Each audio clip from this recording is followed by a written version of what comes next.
Russia has threatened its close Arctic neighbors Sweden and Finland with military consequences if they join NATO. It came as Russia's invasion of Ukraine intensified today after a night of fighting in the capital of Kyiv especially. Sweden and Finland are the two closest countries to Russia in the Arctic Circle. Finland and Sweden should not base their security on damaging the security of other countries, and their accession to NATO can have detrimental consequences and face some military and political consequences, Foreign Affairs spokeswoman Maria Zakharova said during a news briefing. The Foreign Ministry later reiterated the threat on Twitter. We regard the Finnish government's commitment to a military non-alignment policy as an important factor in ensuring security and stability in Northern Europe, the department wrote.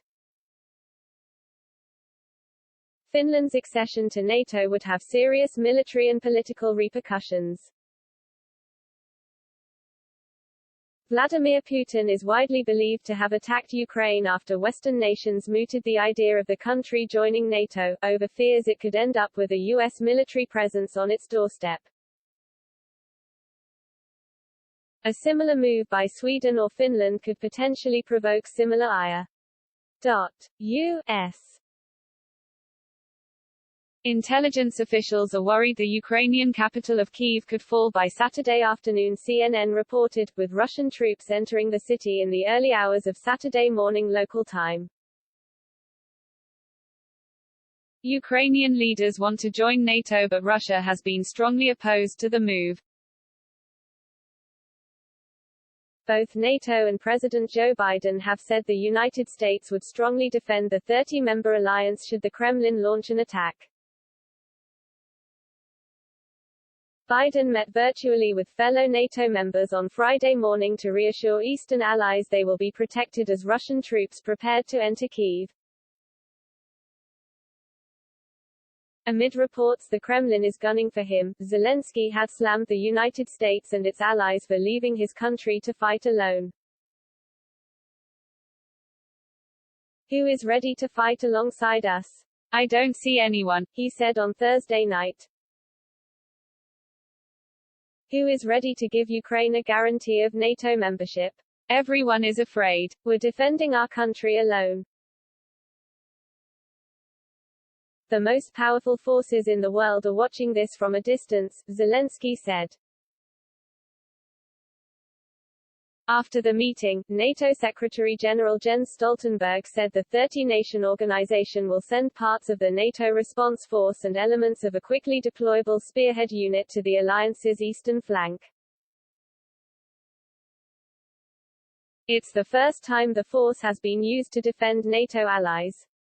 We are now deploying the NATO response force for the first time in a collective defense context. We speak about thousands of troops. We speak about air and maritime capabilities, Stoltenberg said. Meanwhile, the Kremlin offered to send a delegation to Belarus to negotiate with Ukraine, but only under harsh conditions. Kremlin spokesman Dmitry Peskov said Russia was ready to send a delegation to Minsk. But Peskov made it clear that Russia expected Ukraine's denazification and demilitarization of Ukraine, meaning Kyiv's capitulation. Some NATO nations are already taking defensive measures as Russian aggression grows. Lithuania declared a state of emergency Thursday after Russian President Vladimir Putin ordered troops into Ukraine. Lithuania borders Russia's Kaliningrad region to the southwest. NATO members Belarus is to the east, Latvia is to the north and Poland is to the south. We cannot take the luxury to be a discussion club, Lithuanian President Gitanas Nausėda said overnight at an emergency summit of European Union leaders held to impose a heavy price on Russia through sanctions. We need to take action. The Baltic members have said the West should urgently provide Ukrainian people with weapons, ammunition and any other kind of military support to defend itself, as well as economic, financial and political assistance and support, humanitarian aid. NATO began beefing up its defenses in northeastern Europe after Russia annexed Ukraine's Crimean Peninsula in 2014. Recently, some members have also sent troops, aircraft and warships to the Black Sea region, near allies Bulgaria, Romania and Turkey. Short-term, NATO has activated an emergency planning system to allow commanders to move forces more quickly.